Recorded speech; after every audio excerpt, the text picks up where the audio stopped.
এখানে কোনো যদি অনাকাঙ্ক্ষিত কিছু ঘটে, তাহলে সেই ঘটনাকে তিলকে তাল নয়, বরং তিলকে সম্ভব হলে কাঁঠাল বানিয়ে দেখানোর একটা অত্যন্ত নোংরা একটা প্রচেষ্টা আমরা দেখতে পাচ্ছি গত কয়েকদিন ধরে। এতদিন শুধুমাত্র ভুইফোড় ইউটিউবার, ভুইফোড় নিউজ পোর্টালগুলোতে দেখতাম, এখন দেখা যাচ্ছে আমাদের পার্শ্ববর্তী দেশের একেবারে মূলধারার গণমাধ্যমগুলোতেও ডাহা, মিথ্যা এবং জাস্ট হাস্যকর বিভিন্ন তথ্য উপাত্ত আমাদের প্রিয় স্বদেশের বিরুদ্ধে তারা সরবরাহ করছেন এবং গোটা বিশ্বের মানুষকে ভুল বার্তা দিচ্ছেন। ভারতের একটা গণমাধ্যম বোধহয় এবিপি আনন্দ, সেখানকার একটা পোস্ট সোশ্যাল মিডিয়া, তাদের ভেরিফাইড ফেসবুক পেজে আপনারা দেখেছেন অনেকেই, যে তারা সেখানে লিখেছেন বাংলাদেশে নাকি কোনো হিন্দু মেয়েরা সিঁদুর দিয়ে বের হতে সাহস করছে না, কারণ সিঁদুর দিয়ে বের হলে যদি হিন্দু মেয়ে এটা জেনে যায় তাহলে তার নিরাপত্তা থাকবে না, এই ভয়ে সবাই ঘরে বসে আছে, কেউ বের হচ্ছে না, কেউ সিঁদুর ব্যবহার করে বের হতে পারছে না। মানুষ মিথ্যা বলে, কিন্তু এরকম দিনের দুপুরে দাঁড়ায়া ডাহা ডাকাতি যাকে বলে, এরকম জোচ্ছুরি এবং এই ধরনের নির্লজ্জ মিথ্যাচারও মানুষ করতে পারে, তাও আবার তথাকথিত মূলধারার গণমাধ্যম বা প্রসিদ্ধ পরিচিত গণমাধ্যমের মতো এ ধরনের প্রতিষ্ঠান থেকে। এটা দেখে আমাদের নতুন করে রিয়েলাইজ করার সুযোগ হয়েছে যে তথাকথিত গণমাধ্যমগুলো আমাদেরকে, এমনকি আমাদের দেশেও তাদের যে সমস্ত দোসররা আমাদের দুধ কলা খেয়ে বড় হয়, আমাদের টাকা পয়সা দিয়ে চলে, এই মাটিতে থাকে, এই মাটির মানুষের টাকায় চলে, এখানে থেকে তাদের স্বার্থ রক্ষা করে যে সমস্ত দোসরগুলো, সেই দোসরদেরকেও দেখবেন একই নেচার তাদের, একই আচরণ তাদের। তারা এখানকার তিলকে তাল নয়, পারলে কাঁঠাল বানায় দেখায়। তো এই সময়টাতে আমাদের আসলে আরো বেশি দায়িত্বশীল আচরণ করার যে তাগাদা, সেটা আমাদের মধ্যে চলে আসে। এমনিতে আলহামদুলিল্লাহ আমরা সবসময় বলার চেষ্টা করি, আমাদের দেশে সাম্প্রদায়িক সম্প্রীতি নষ্ট করার যত ষড়যন্ত্র আছে, এই সব ষড়যন্ত্র একটা একটা করে এদেশের মুসলমানরা নস্যাৎ করেছে আলহামদুলিল্লাহ। এদেশে মুসলমানরা তাদের সহনশীলতার পরীক্ষায় একবার নয়, দুইবার নয়, শত শতবার তারা উত্তীর্ণ হয়েছে। বিগত সরকারের শেষের দিকে আপনারা জানেন, ফরিদপুরে দুজন হাফেজ নির্মাণ শ্রমিক, তাদেরকে সংখ্যালঘু ভাইয়েরা, তাদের বিভ্রান্ত, পথভ্রষ্ট এবং খুনি একটা দল জাস্ট একটা মিথ্যা গুজব রটিয়ে দিয়ে তাদেরকে গণপ্রতিনিধি হত্যা করে। গোটা দেশের সমস্ত ধর্মপ্রাণ মানুষ, মুসলমানরা সবাই ফুঁসে ওঠে। কিন্তু আলহামদুলিল্লাহ এদেশের ধর্মীয় নেতৃত্বের বিচক্ষণতা, তাদের দায়িত্বশীলতার কারণে সারা দেশে এই ঘটনার জেরে একটি অনাকাঙ্ক্ষিত ঘটনাও ঘটেনি। এইভাবে মুসলমানরা নিজেদেরকে সামলে নিয়েছেন, সবর করেছেন। ঠিক একইভাবে চট্টগ্রামে তরুণ আইনজীবী অ্যাডভোকেট সাইফুল ইসলাম আলিফ হত্যাকাণ্ডের পরও, যেখানে দিন দুপুরে এইভাবে কুপিয়ে জাস্ট মুসলমান হওয়ার অপরাধের সংখ্যালঘুরা যে কয়েকজন করেছে, তাদের সবার নাম গণমাধ্যমে উঠে আসছে, আপনারা জানেন। এই ইসকনের উগ্রপন্থীরা তাকে যে নির্মমভাবে দিন দুপুরে হত্যা করলো, এত বড় দুঃসাহস যে এই রকম জনবহুল, মুসলিম জনবহুল একটা জনপদের মধ্যে দাঁড়িয়ে, তাদের বুকের উপরে দাঁড়িয়ে একজন ধার্মিক আইনজীবীকে কুপিয়ে অন্য ধর্মাবলম্বীরা, এই বিপদগামী খুনিরা, তারা নির্মমভাবে তাকে শেষ করলো।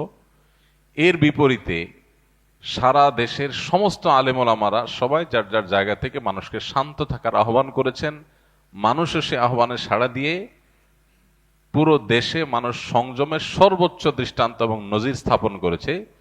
পৃথিবীর কোনো দেশে, বিশেষ করে অন্তত আমাদের পার্শ্ববর্তী যে দেশগুলো আমাদেরকে সারাদিন সকাল বিকাল নসিহত করে, সবক দেয়, আমাদের দৌড় ধরতে আসে, তাদের দেশে যদি 5-7 জন 10 জন মসজিদ থেকে বের হয়ে মুসলমানরা এরকম যদি কোনো হিন্দুদের কোনো ধার্মিক কোনো মানুষকে এরকম নির্মমভাবে দিন দুপুরে যদি এই ঘটনা ঘটাতো, নৃশংস হত্যাকাণ্ড ঘটাতো, তাহলে কত মসজিদ জ্বলে পুড়ে ছাই হইতো, কত মুসলমানের ঘর ভাঙতো, কত মানুষ হত্যা হতো, সেটার কোনো ইয়ত্তা নাই। কিন্তু বাংলাদেশের মানুষ সরকারকে বিচারের ভার দিয়ে, দায়িত্ব দিয়ে, সরকারকে তার জন্য দাবি জানিয়ে তারা আইন নিজের হাতে না তুলে সংযমের সর্বোচ্চ পরীক্ষা তারা উত্তীর্ণ হয়েছে। এরকম ঘটনা 2টা-4টা নয়, শত শত ঘটনা আছে যে মুসলমানরা তারা সবসময় সংযমী থেকেছে। কিন্তু এর পরেও এক শ্রেণীর মিডিয়া, তার একটা ক্ষুদ্র অংশ আছে আমাদের দেশে যারা তাদের দোসর হয়ে কাজ করে, আর বাকি আজকাল আমরা যেটা দেখতে পাচ্ছি আমাদের পার্শ্ববর্তী দেশ থেকে অনবরত উস্কানি দিয়ে দেশে, দেশের বাইরে, বিভিন্ন দেশে বাংলাদেশের মানুষের ভাবমূর্তি ক্ষুণ্ণ করার, বাংলাদেশের মানুষকে খারাপ মানুষ হিসেবে দেখানোর একটা চেষ্টা তারা করছে, অপচেষ্টা করছে। এই সময়টাতে আমাদের শত শত মত পার্থক্য থাকা সত্ত্বেও ঐক্যবদ্ধ হওয়ার সময়। হাজারটা বিষয়ে আমরা মত পার্থক্য করতেই পারি, কিন্তু আমাদের দেশের যে ইমেজ আছে সেই ইমেজটা যদি নষ্ট হয়ে যায় বা আমাদের যদি দুর্নাম করে, আমাদেরকে যদি খারাপ হিসাবে বিশ্বের দরবারে কেউ চিত্রায়িত করার চেষ্টা করে এবং সে যদি সফল হয়, তাহলে দিন শেষে ক্ষতিগ্রস্ত আমরা সবাই হব। তো এই জন্য আমাদের সবার ঐক্যবদ্ধ থাকা খুব বেশি প্রয়োজন এবং এই সমস্ত অপপ্রচারের বিরুদ্ধে আমাদেরকে কাজ করতে হবে। আমাদের পার্শ্ববর্তী হিন্দু ভাইয়েরা, খ্রিস্টান ভাইয়েরা, বৌদ্ধরা, অন্য যারা আছে, তাদের নিরাপত্তা, তাদের স্বাধীনতা, এটার ব্যাপারে বাংলাদেশের মানুষ সর্বোচ্চ সতর্ক আছেন, কিন্তু এটা বজায় রাখতে হবে, আরো সতর্কতার সাথে থাকতে হবে, যাতে করে কেউ ঘোলা পানিতে মাছ শিকার করার সুযোগ না পায়। এর আগে আমরা বলেছিলাম পশ্চিমের অনেক দেশ আছে, আপনারা অনেকে জানেন, সে সমস্ত দেশে সংখ্যালঘুরা, মুসলমানরা চাইলেই একটা মসজিদ বানাইতে পারে না, চাইলেই তারা ধর্মীয় একটা কাজ প্রকাশ্যে করতে পারে না, নানা রকম কোণঠাসা করে রাখা হয়, কিন্তু তারাই আমাদেরকে সকাল বিকাল চাপড়ে পড়ে রাখে। এই সমস্ত সমস্যার মূল সমাধানের পথ হলো অর্থনৈতিক মুক্তি। যতদিন এদেশে মানুষের অর্থনৈতিক মুক্তি না হবে, যতদিন বিদেশিদের ঋণের দিকে তাকায় থাকা লাগবে, তাদের জিনিসপত্রের উপর নির্ভর থাকবো আমরা, ততদিন পর্যন্ত তারা এরকম আমাদেরকে দাসের মতো আচরণ করবে, উঠবস করাবে, তিলেরে তাল না কাঁঠাল বানাবে, আমাদের উপরে যা ঘটে নাই সেটাও তারা চাপিয়ে দেওয়ার চেষ্টা করবে। এই জন্য আমাদের স্বদেশকে দুর্নীতি মুক্ত করে অর্থনৈতিকভাবে সমৃদ্ধ করার জন্য প্রত্যেকটা মানুষের কাজ করতে হবে। আল্লাহ তাআলা আমাদেরকে সেই তৌফিক দান করুন। আর এজ এ মুসলমান আমরা তাদের ষড়যন্ত্রের ব্যাপারে সর্বোচ্চ সতর্ক থাকব। আপনারা অনেকেই নিশ্চয়ই ইতিহাস জানেন যে এইভাবেই আজকের যে হায়দ্রাবাদ ভারতের অংশ, এই হায়দ্রাবাদ একটা স্বাধীন সার্বভৌম একটি দেশ ছিল। এই ভারত সে হায়দ্রাবাদকে কিভাবে স্বাধীনতাকে খর্ব করে, লুণ্ঠন করে, কিভাবে সেটাকে ভারতের অংশে পরিণত করেছে, তাদের বর্ডার কিভাবে তুলে দিয়েছে এবং ভারত তারা গিলে নিয়েছে, খেয়ে ফেলেছে হায়দ্রাবাদকে, সেটা বেশি দিন, অনেক কয়েকশো বছর আগের ঘটনা না। অতএব আজকের প্রেক্ষিতেও আমরা যদি সবাই ঐক্যবদ্ধ না থাকি, আমরা যদি সজাগ না থাকি, তাহলে আমাদের পরিস্থিতি বড় করুণ হবে। এইভাবে ন্যাক্কারজনকভাবে একটা প্রতিবেশী রাষ্ট্র একটা ছোট রাষ্ট্রের বিরুদ্ধে লেগে যেতে পারে, এরকম দৃষ্টান্ত পৃথিবীর কোনো অঞ্চলে মনে হয় খুঁজে পাওয়া যাবে না। পৃথিবীর কোথাও বোধহয় এরকম দেখা যাবে না যেরকম আমরা যেটা মুখোমুখি আছি। তো এই পরিস্থিতিতে আমাদের ঐক্যবদ্ধ থাকা খুবই প্রয়োজন। বিশেষ করে আজকের যে দিনটি, আজ থেকে বেশ অনেক বছর আগে এই ডিসেম্বরের 6 তারিখেই বাবরি মসজিদকে নির্মমভাবে শহীদ করেছে এই ভারতীয়রা। বাংলাদেশে কয়টা মন্দির ভেঙে মসজিদ বানানো হয়েছে? একটা ঘটনাও ঘটেছে, কিন্তু ভারতে সেটা সকাল বিকাল হয়। গত কয়েকদিন আগের ঘটনা, দলে দলে মসজিদে হামলা করে কিভাবে ভাঙচুর করে মসজিদকে নোংরা করে সেটাকে দখল করেছে। সেই দেশের মানুষ যখন আমাদেরকে নসিহত করতে আসে, তখন আমাদের আসলে তাদের প্রতি করুণা হয়, মায়া হয়। আমাদের মুসলমান হিসাবে প্রত্যেকটা মানুষের এই ভূ রাজনৈতিক যে ষড়যন্ত্র আছে সম্পর্কে সচেতন থাকতে হবে। আমরা যদি মনে করি না আজকের এই বাস্তবতা 2024-এর এই পৃথিবীতে বোধহয় একটা দেশ আরেকটা দেশকে দখল করে নিতে পারে না, তো এটা ভুল হবে। আমাদের প্রত্যেকটা মানুষকে এই যে ভয়াবহ ষড়যন্ত্র চলছে, এই ষড়যন্ত্রের ব্যাপারে সর্বোচ্চ সতর্ক থাকতে হবে। কোন অবস্থাতে এই ষড়যন্ত্র যাতে তারা সফল না হতে পারে। রাজনৈতিক মত পার্থক্য থাকতে পারে, ধর্মীয় মতভিন্নতা থাকতে পারে, নানা বিষয়ে মতভিন্নতা থাকতে পারে, কিন্তু আমাদের এই ছোট্ট দেশটা কেউ দখল করে নিয়ে যাক আর আমাদেরকে দাস বানায় রাখুক, এটা আমরা কেউই নিশ্চয়ই চাইবো না। যদি না চাই, তাহলে সজাগ হতে হবে প্রত্যেকটা মানুষকে। তারা এতদিন ধরে আমাদেরকে গোলামের মতো, দাসের মতো চালায়া তারা ধরেই নিয়েছে যে এরা বোধহয় সারা জীবন দাসের মতো আমাদের কথায় উঠবস করবে। এখন যখন দেখছে সব কথা উঠবস করে না, তখন তাদের মাথা খারাপ হয়ে গেছে। আমরা যদি ঐক্যবদ্ধ থাকি, ইনশাআল্লাহ বিইذনিল্লাহ, কোন অবস্থাতেই তারা তাদের সে ষড়যন্ত্রে সফলতা অর্জন করবে না। আল্লাহ তাআলা আমাদের প্রিয় স্বদেশকে সকল ষড়যন্ত্র থেকে হেফাজতে রাখুন। এবং আমরাও ব্যক্তিগত যে সমস্ত চিন্তাধারা আছে সেগুলোর ঊর্ধ্বে ওঠার চেষ্টা করি।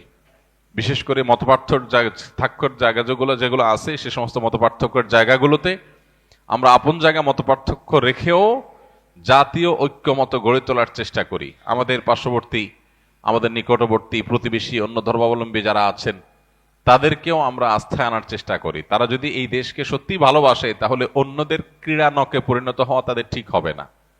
অন্যদের পুতুলের মতো তারা যদি উঠবস করে আর দেশে মানুষের দুর্নাম করে তাহলে সেক্ষেত্রে এটা হবে সবচেয়ে বড় দুর্ভাগ্য। আমরা এর আগেও বলেছিলাম, ভারতের সংখ্যালঘুদের প্রতি যে নির্যাতন চলছে, আমরা সেই নির্যাতনের ব্যাপারে সরব না হওয়ার কারণেই আজকে তারা আমাদের উপরে চেপে বসেছে। গতকালকে আমরা মাননীয় চিফ অ্যাডভাইজার মহোদয়ের ডাকে বসেছিলাম, সেখানে আমাদের অনেকেই চিফ অ্যাডভাইজার মহোদয়কে এই দাবি তুলেছেন যে বাংলাদেশে হিন্দুদের নিয়ে যদি ভারতীয়রা মিথ্যা অভিযোগ দিয়ে নাক গলাতে আসে তাহলে দিন দুপুরে খুল্লম খোলা যে মুসলিম সংখ্যালঘুদের উপরে ভারতে নির্যাতন হচ্ছে, মসজিদগুলো ভাঙচুর হচ্ছে, সেটা নিয়ে বাংলাদেশের সরকার জায়গা থেকে কেন প্রতিবাদ করা হচ্ছে না? আপনারা জোর গলা প্রতিবাদ করেন, আপনারা না করার কারণে আজকে তারা আমাদের উপরে চেপে পড়েছে। এই জায়গাটা প্রত্যেকটা মানুষকে, দেশের প্রত্যেকটা নাগরিককে উপলব্ধি করতে হবে। শত্রু এবং বন্ধু চিনার এর চাইতে উৎকৃষ্ট আর সময় হতে পারে না। এই সময়টা হলো বন্ধু এবং শত্রু চিনার সবচাইতে উজ্জ্বল সময়, সবচেয়ে উৎকৃষ্ট সময়।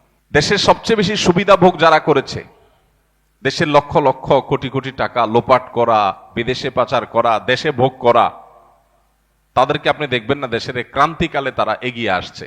আমরা যারা দেশের নাগরিক সুবিধাগুলো সঠিকভাবে সবসময় পাই নাই, উপরি পাওয়া তো অনেক দূর কি বাত, বা সেটা প্রত্যাশিতও না।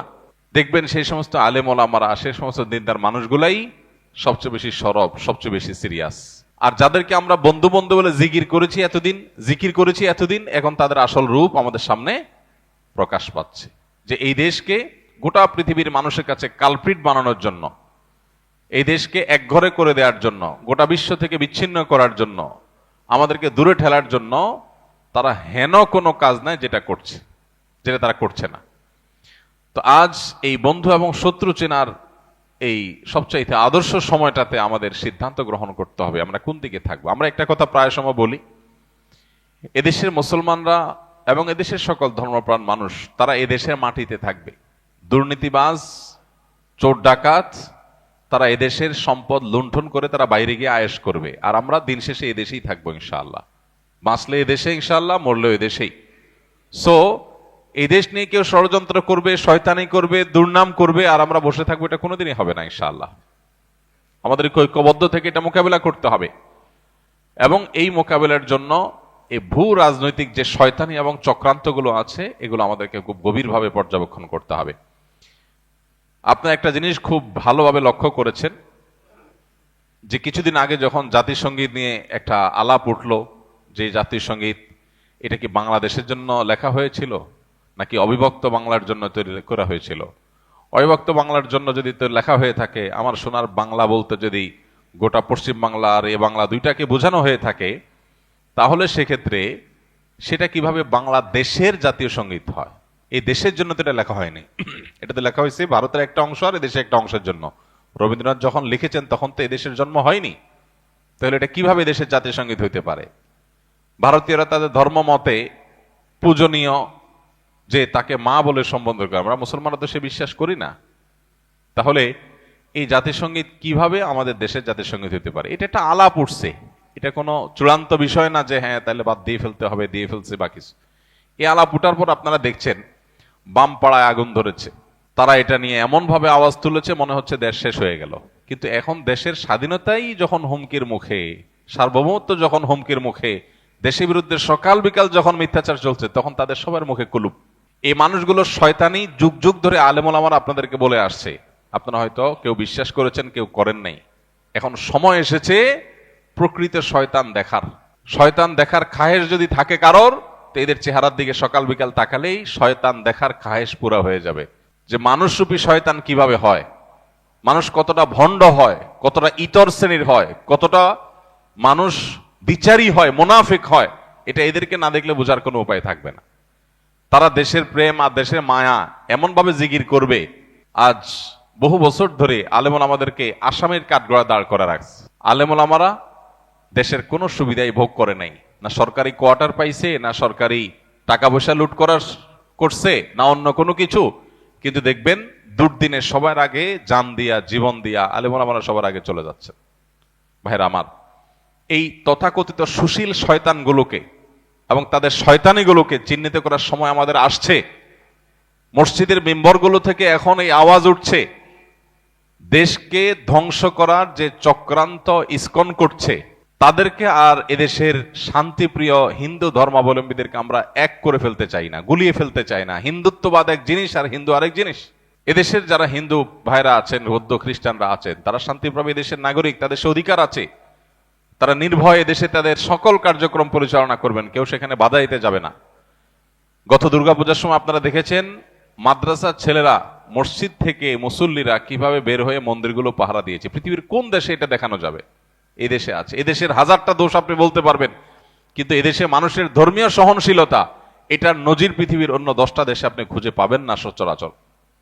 কিন্তু এরপরেও আমাদেরকে দোষী বানানো হচ্ছে। এখনো যদি আমরা সরব না হই, সজাগ না হই, এসব শয়তানদের শয়তানিকে মোকাবেলা করতে ঐক্যবদ্ধ না হই, তাহলে এক সময় দেখা যাবে আমাদের পায়ের তলার মাটিটা নেই, হাতছাড়া হয়ে গেছে। তখন আফসোস করে আর কাজ হবে না। আমাদের পাশে হায়দ্রাবাদ সহ বহু নজির আছে। সিকিম আমাদের পাশে আছে। এই সিকিম, এই হায়দ্রাবাদ কিভাবে ওরা গ্রাস করেছে বাংলাদেশকে নিয়ে, তারা সেরকম পরিকল্পনা করে বসে আছে। খুল্লুম খোলা তাদের বিভিন্ন টেলিভিশন চ্যানেলগুলোকে, বাংলাদেশে এক অংশকে তারা তাদের মধ্যে নিয়ে নেওয়ার জন্য তারা মামুর বাইরে আবদার তুলতেছে সকাল বিকাল।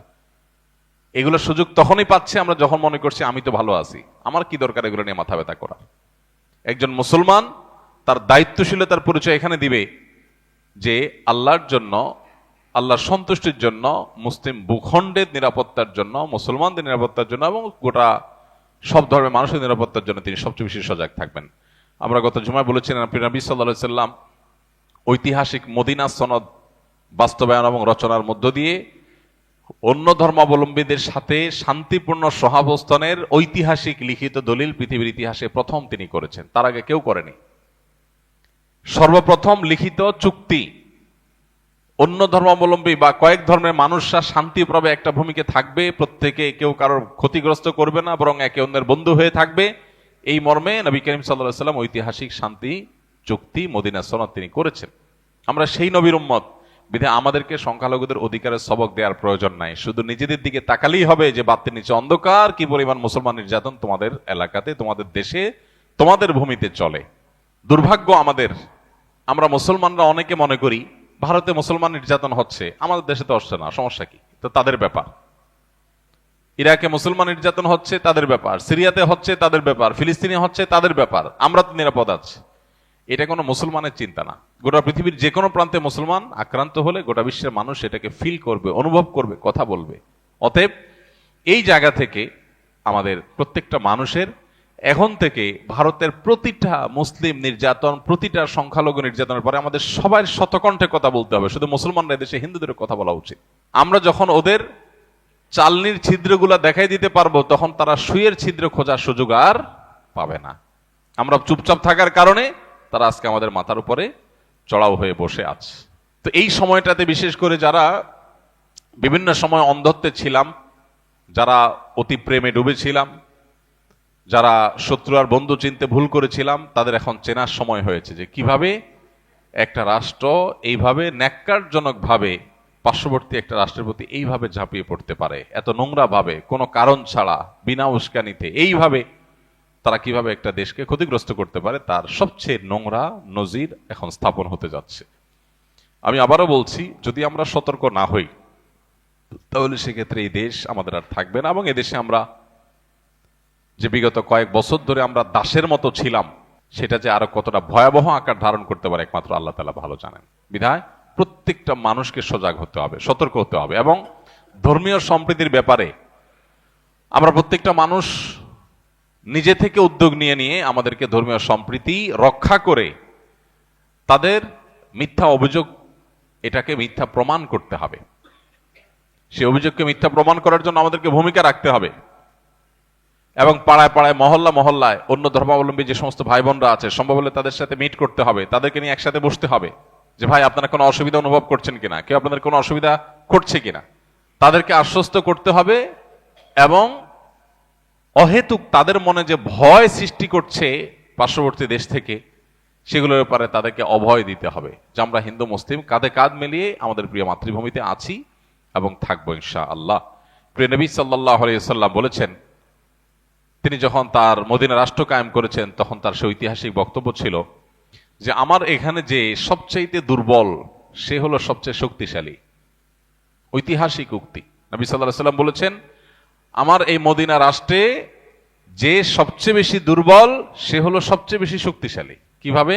যে ব্যক্তিকে সবাই কোণঠাসা করে রাখে, দুর্বল করে রাখে, ভীত সন্ত্রস্ত করে রাখে, দমিয়ে রাখতে চায়, চাপিয়ে রাখতে চায়, তার অধিকার কেড়ে নিতে চায়, তাকে দুর্বল করে রাখতে চায়, যে দীনহীন মিসকিন অসহায়, এই মানুষটা নবী সাল্লাল্লাহু আলাইহি ওয়াসাল্লাম তাকে বলছেন যে মদিনার রাষ্ট্র তোমার সাথে আছে এবং রাষ্ট্র তোমাকে সঙ্গ দিয়ে শক্তিশালী করছে, যে তোমার হাতের সাথে রাষ্ট্রের হাত আছে, তোমাকে কেউ দুর্বল যেন করে ফেলতে না পারে। আর যে আমার কাছে শক্তিশালী, নবী সাল্লাল্লাহু আলাইহি ওয়াসাল্লাম বলেছেন, সে হলো এই সমাজে সবচেয়ে দুর্বল। অর্থাৎ তাকে দুর্বলের মতো ট্রিট করা হবে, তার শক্তির কারণে তাকে কোনো কম্প্রোমাইজ করা, সিম্প্যাথি দেখানো, কোনো ছাড় বা সুযোগ দেওয়া হবে না। সবচেয়ে দুর্বলের মতো আচরণ তার সাথে কথা হবে, যে সবচেয়ে বেশি শক্তিশালী। অতএব আমরা আমাদের পার্শ্ববর্তী যে সমস্ত অন্য ধর্মাবলম্বী ভাইয়েরা বোনেরা আছেন তাদের সাথে মিট করব, সম্ভব হলে বসবো এবং তাদেরকে বোঝাবো যে ভাই, কোনো অসুবিধা আছে আপনাদের, কোনো কষ্টে আছেন আপনারা, আপনাদের ধর্মীয় কাজে কেউ বাধা দেয়? আপনারা দেখেছেন এর আগে বিভিন্ন মন্দিরে দেখা গেছে যে অন্য কোনো হিন্দু যুবক বা অন্য কেউ তারাই হামলা করতে গিয়ে ধরা পড়েছেন। আর যতগুলো সংখ্যালঘু নির্যাতনের ঘটনা দেশে ঘটেছে, এটা আমরা সবাই জানি, ওপেন সিক্রেট। বিচ্ছিন্ন দু চারটা যাই ঘটেছে তার সবগুলো হলো রাজনৈতিক, এগুলো একটাও ধর্মীয় না। মুসলমানদের মসজিদ থেকে মিছিল নিয়ে যায় মন্দির ভেঙে দিছে, এই ঘটনা এদেশে ঘটে না, বরং রাজনৈতিক উদ্দেশ্যে কিছু টাকা পয়সা দিয়ে এই ধরনের ঘটনা ঘটানো হয়ে থাকে, তিল হলে সেটাকে তাল করে দেখানোর জন্য। তো এই জায়গাটাতে আমাদের ডায়ালগ বাড়াতে হবে, আলোচনা বাড়াতে হবে। যত বেশি আলোচনা বাড়াবো, তাদেরকে অভয় দিব, তাদের সাথে আমরা মিশবো। আমাদেরও কিছু সমস্যার জায়গা আছে। অনেক মুসলমান আছেন যারা মনে করেন যে হিন্দুদের সাথে, অন্য ধর্মাবলম্বীদের সাথে বোধহয় উঠবস করলে, কোনো লেনদেন করলে বোধহয় আমার ইমান আমল চলে যাবে। এই সমস্ত ভুল ধারণার কারণেও এক ধরনের দূরত্ব আমাদের মধ্যে তৈরি আছে। এটা হওয়া উচিত না।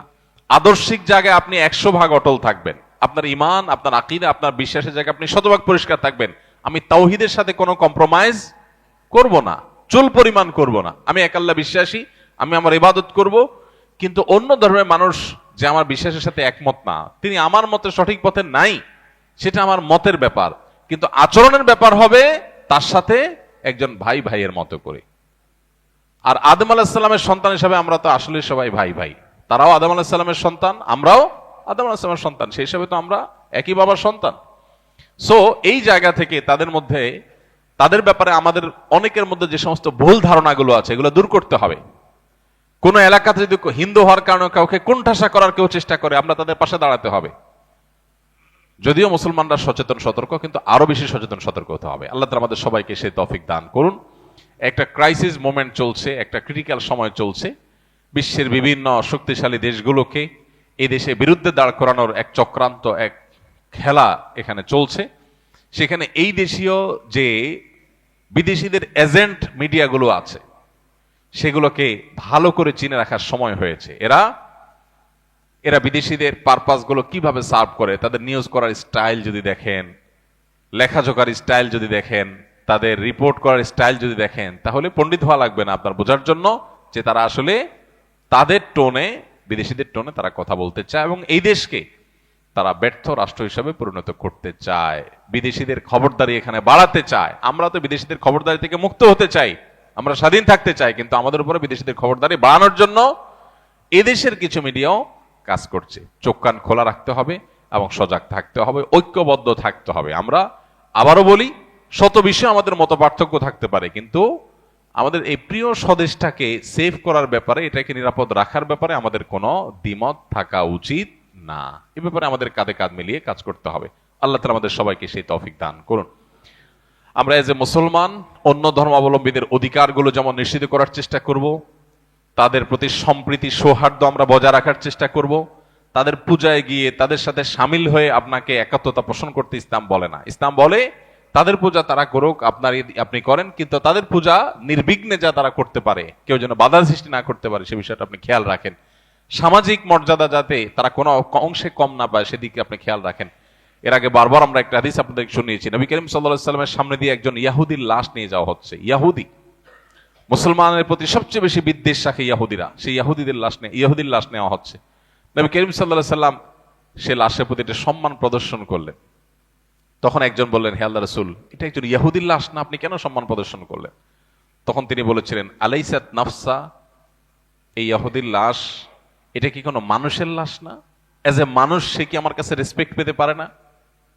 আমরা সেই নবীর উম্মত। সো আমার পার্শ্ববর্তী কোনো হিন্দু, খ্রিস্টান, বৌদ্ধ যদি থাকে, কয়জন আছি তাদের বাসায় আমরা রান্না করে একটু খাবার পাঠিয়েছি বা গিফট পাঠিয়েছি? আমরা মুসলমান তো মুখে দাবি করি। নবী করিম সাল্লাল্লাহু আলাইহি ওয়াসাল্লাম অন্য ধর্মাবলম্বীদেরকে হাদিয়া দিয়েছেন, উপঢৌকন দিয়েছেন, উপহার দিয়েছেন, উপহার গ্রহণ করেছেন, লেনদেন করেছেন, সামাজিক সমস্ত কার্যক্রম তাদের সাথে করেছেন। আমার দিন, আকীদা, ঈমান, তাওহীদ এটা আপন জায়গায়, কিন্তু সেই সাথে তাদের সাথে সামাজিক যে লেনদেন সেগুলো করতে কোনো নিষেধ ইসলাম আমাদেরকে করে নাই। অহেতুক অনেক প্রাচীর আমরা অনেকে তুলে রেখেছি, মনে করি যে না তাদের সাথে মিশলে উঠলে বসলে বোধহয় আমার জাত চলে যাবে। মুসলমানের জাত বলতে কিছু নেই, আমরা বরং প্রোঅ্যাক্টিভ হয়ে তাদের সাথে মেশার চেষ্টা করা উচিত। এর আগে আপনাদেরকে আমরা শুনিয়েছিলাম আব্দুল্লাহ ইবনে ওমর রাদিয়াল্লাহু তাআলা আনহু, তার বাসায় একবার বকরি জবে হয়েছে, ছাগল জবে হয়েছে। ছাগল জবে হওয়ার পর তিনি বাইরে ছিলেন, বাহির থেকে আসলেন, এসে জিজ্ঞাসা করলেন, আজকে যে ছাগল জবে হলো আমাদের বাসায়, বড় করে ভোজন অনুষ্ঠান হচ্ছে, আমাদের পাশের বাসা যে ইহুদিরা আছে প্রতিবেশী, তাদের বাসায় কি পাঠানো হয়েছে কিনা? তখন তাকে বলা হলো না, তাদের বাসাতে পাঠানো হয়নি। তখন তিনি খুব রাগ করলেন পরিবারের লোকদেরকে, কেন পাঠানো হলো না? প্রতিবেশী ইহুদি, অন্য ধর্মের মানুষ, কেন তার বাসায় আমরা আজকে ভালো খাবো, কেন তাদেরকে আমরা একটু দিলাম না? এই ছিল আব্দুল্লাহ ইবনে ওমর রাদিয়াল্লাহু তাআলার আদর্শ। আমরা সেই সাহাবীদের সন্তান, কিন্তু দুঃখজনক আমাদের অনেকে মনে করি না হিন্দুদের সাথে বোধহয় মিশা, কথা বলা, এগুলো বোধহয় আমাকে কোরআন হাদিসে করে নিষেধ করে রাখছে। না, এটা না। এই ভুলগুলো আমাদের ভাঙতে হবে, কাঁধে কাঁধ মিলিয়ে এই প্রিয় মাতৃভূমিতে আমাদেরকে মিলেমিশে থাকতে হবে। আল্লাহ তাআলা আমাদের প্রিয় মাতৃভূমিকে সম্পূর্ণ শান্তি প্রিয় রাখুন আজীবন। আমরা যে সমস্ত দাঙ্গার কথা শুনি, দেখি, আমাদের পার্শ্ববর্তী দেশ বার্মায় দেখেছি আমরা লক্ষ লক্ষ মানুষকে কিভাবে কচু কাটার মুখোমুখি করা হয়েছে, জোর করে তাদেরকে ঠেলে দেওয়া হয়েছে অন্য দেশে। আমাদের পার্শ্ববর্তী দেশ ভারতে আমরা দেখি যে জায়গায় জায়গায় প্রতিনিয়ত কিভাবে সেখানে বাধ্য করা হচ্ছে সেখানকার সংখ্যালঘুদেরকে শ্রীরাম, জয় শ্রীরাম বলার জন্য। বাংলাদেশে কোথাও হিন্দুদেরকে আল্লাহু আকবার বলতে বাধ্য করা হয়েছে? একটা ঘটনা এই 50 বছরের ইতিহাসে কেউ কোনোদিন দেখাইতে পারবে না। একটা বিচ্ছিন্ন ঘটনা কোনোদিন কোনো হিন্দু দাঁড়িয়ে বলতে পারবে না যে আমাকে কোথাও বাধ্য করা হয়েছে আল্লাহু আকবার বলার জন্য। যদি কেউ বাধ্য করে, ওই মুসলমানের টুটি মুসলমানরাই চিড়ে ফেলবে। এটা সেই দেশ।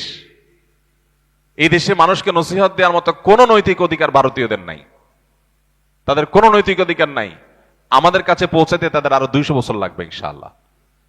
তারা অন্য অনেক দিক থেকে আমাদের চাইতে এগিয়ে থাকতে পারে, কিন্তু মুসলমানের যে কলিজা, মুসলমানের যে উদারতা, মুসলমানের যে অন্যদেরকে ধারণ করার ক্ষমতা, এটা ওরা কল্পনাও করে না, স্বপ্নেও কোনোদিন ওরা ভাবে না। তো আমাদের এই সৌন্দর্যগুলো বিশ্বের কাছে আমাদের তুলে ধরতে হবে এবং আমাদের এই চর্চাটা আরো বাড়াতে হবে। আমরা দেউলিয়াপনা আর উদাসীনতা আর উদারতার মধ্যে গুলিয়ে ফেললে হবে না। আমরা আমাদের আদর্শ, ঈমান, আকীদার পরে সম্পূর্ণ আমাদেরকে দায়িত্বশীল থাকতে হবে। কিন্তু সেই সাথে সামাজিক সম্প্রীতির ক্ষেত্রে আমাদের অন্য ধর্মের ভাইরা, অন্য মতের ভাইরা, শুধু ধর্মের কথা কেন বলছি, রাজনৈতিক ভিন্ন মত থাকতে পারে, ধর্মের মধ্যে আন্তর্ধর্মীয় ভিন্ন মত থাকতে পারে। এজ এ মুসলিম আমাদের মধ্যে বিভিন্ন মত, বিভিন্ন থটের অনুসারী থাকতে পারি আমরা, কিন্তু সহনশীলতা প্রদর্শন করতে ইসলাম আমাদের সহনশীলতার কথা বলে। কোনো উগ্রতা, কোনো অসহনশীলতা, কোনো অসহিষ্ণুতাকে কোনো অবস্থাতে আমরা স্থান দেব না। আমরা বিভিন্ন মতের মানুষ একসাথে নামাজ পড়ি, একই কাতার নামাজ পড়ি, এক একজন এক এক রাজনৈতিক দল করেন, নামাজ পড়ার সময় কাঁধে কাঁধ মিলিয়ে দাঁড়াচ্ছেন। কেউ কোন পীরের মুরিদ, আরেকজন পীরের মুরিদ, কেউ তবলিগ করছেন, কেউ অন্য কোনো রাজনৈতিক ইসলামিক দল করছেন, কিন্তু নামাজের সময় একে কাঁধে কাঁধে মিলিয়ে দাঁড়াচ্ছেন। এটাই তো ঐক্যের শিক্ষা, যে মত আপনার ভিন্ন হতে পারে, কিন্তু যখন নামাজে দাঁড়াচ্ছেন আপনি এটা বলতে পারবেন না, না এটা বিএনপির লাইন, ওইটা জামাতের লাইন, ওইটা জাতীয় পার্টির লাইন, আলাদা করে লাইন করার সুযোগ আছে? নাই। যদি করেন তাহলে আপনার নামাজ নিয়ে টানাটানি শুরু হবে। ইসলাম আপনাকে এতটা উদার হতে বলেছে যে ভিন্ন মত থাকতে পারে, কিন্তু এই ভিন্ন মতের মধ্যেও ডক্টর খন্দকার আব্দুল্লাহ জাহাঙ্গীর যেটাকে বলতেন বৈচিত্র্যময় ঐক্য, আল ইত্তেহাদ মা আল ইখতিলাফ, যে আমরা বিভিন্ন রকমের মতে থাকা সত্ত্বেও একটা জায়গায় আমরা এক, একটা না বহু জায়গায় এক। আমরা বাংলাদেশী হিসাবে এক, এই জায়গাটাতে আমরা ঐক্যবদ্ধ, এখানে আমরা কাঁধে কাঁধ মিলিয়ে দাঁড়াবো। মতপার্থক্য আপনার সাথে হাজারবার থাকুক, হাজারবার আপনার সাথে আমার বিরোধী থাকুক, আপনি আমার করেন আমি আপনার করি, কিন্তু ঐক্যের জায়গাটা ক্লিয়ার থাকতে হবে। যাই হোক, আমরা যদি সজাগ সতর্ক থাকি তাহলে ইনশাআল্লাহ এদেশ নিয়ে কেউ খেলতে পারবে না। 18-20 কোটি মানুষ আমরা যদি সবাই একটু চোখ কানটা খোলা রাখি যে একটা নোংরা খেলা চলছে, ইনশাআল্লাহ কেউ আমাদেরকে নিয়ে খেলতে পারবে না। গতকালকে মাননীয় প্রধান উপদেষ্টাকে এই আশ্বাস আমরা দিয়েছি, এই বিশ্বাস আমরা তাকে রাখতে বলেছি যে এদেশের শুধু মুসলমান না, হিন্দু ধর্মীয় নেতৃত্ব সবাই ছিল, সবাই বলেছেন যে আমরা আমাদের রাষ্ট্র, আমাদের প্রিয় মাতৃভূমির স্বার্থ রক্ষার ক্ষেত্রে আমরা সবাই ঐক্যবদ্ধ, কাঁধে কাঁধ মিলিয়ে আমরা কাজ করব এবং কোনোভাবেই এই দেশকে দুর্নাম করার যে ষড়যন্ত্র চলছে এই ষড়যন্ত্রকে আমরা সফল হতে দেব না ইনশাআল্লাহ। আল্লাহ আমাদের সবাইকে সেই তৌফিক দান করুন। আমরা যেন শান্তি রক্ষার ক্ষেত্রে পৃথিবীর কাছে রোল মডেল হতে পারি, যে এদেশের মানুষ রোল মডেল। আমাদের ব্যক্তিগত দ্বন্দ্ব, কোন্দল, আমাদের রাজনৈতিক কোন্দল এগুলো যদি থাকে, 10টা ঘটনা এগুলো যদি ঘটে, তাহলে আমাদের ধর্মীয় কোন্দল যেন জিরোতে আমরা নামাইতে পারি, যে এই বিষয়ে যেন কোনো কোন্দল আমাদের মধ্যে না থাকে। আল্লাহ আমাদের সবাইকে সেই তৌফিক